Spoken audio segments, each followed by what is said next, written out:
Good evening mga kaspark. Ito nandito tayo ulit sa sa zone 3. Baklas na ng mga pang-araw. Ayan ang wewildingin natin. 6 na piraso. Excuse me. 6 na piraso siya. Tapos ilalagay na natin din ito pag na-welding natin. Ayan, check pa ng supervisor at saka leading man yung yung iba pang gagawin dyan. Pero sandali lang to mga spark, hanggang alas 10 lang tapos na to.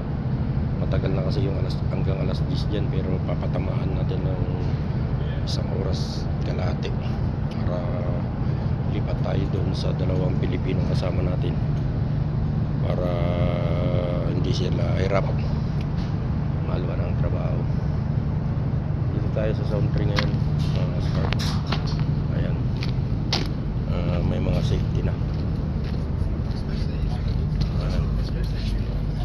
Sumakay tayo ng van. Ayan, paparating yung van. Ayan yung nag-blink na yan. Van yan. Diyan lang pwedeng sumakay. Kaya nandito tayo ulit sa gitna ng dagat mga kaspark. Marami itong barko na to. Ibang barko na naman, no? Costco Shipping. Costco Shipping na yan, no? Ayan. Ayan.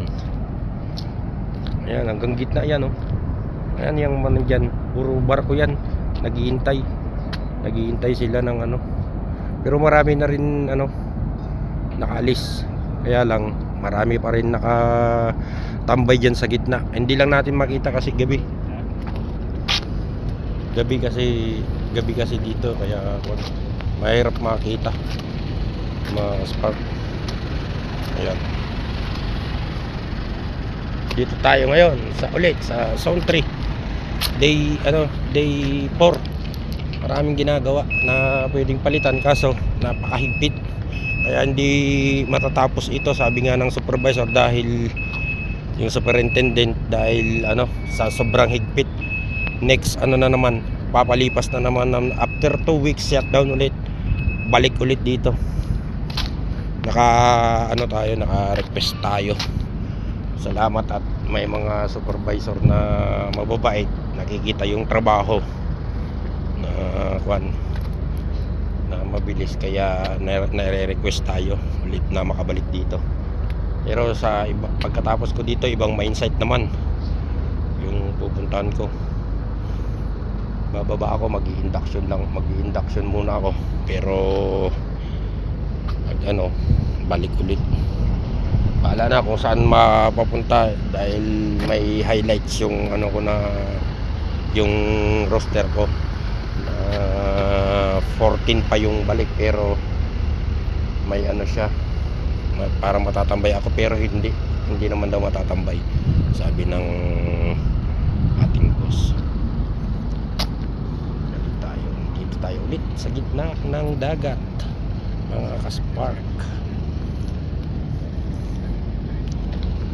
Dahil lang natin yung permit bago tayo mag-start. Sandali lang yun. Kaya sinabi ko dun sa kasama ko, ako na lang titira. Pagdadalawan pa namin, pag-aagawan pa namin yung 7 piraso. Kaya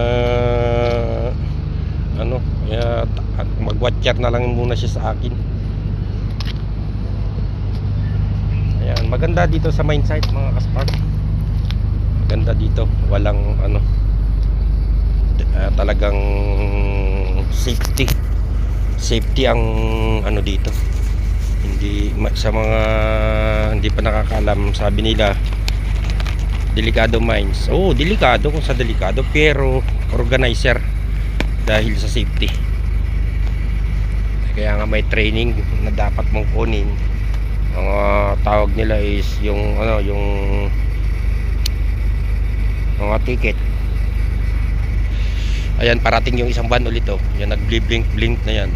Mabayad, tinatakbo yan ng 25 minutes to 30 minutes, kasi ang takbo lang is 40-50 lang. Hanggang dito na lang mga spark, at tayo mag-pre-start tayo doon sa safety. Paki-like and share na lang mga spark. Maraming salamat. God bless.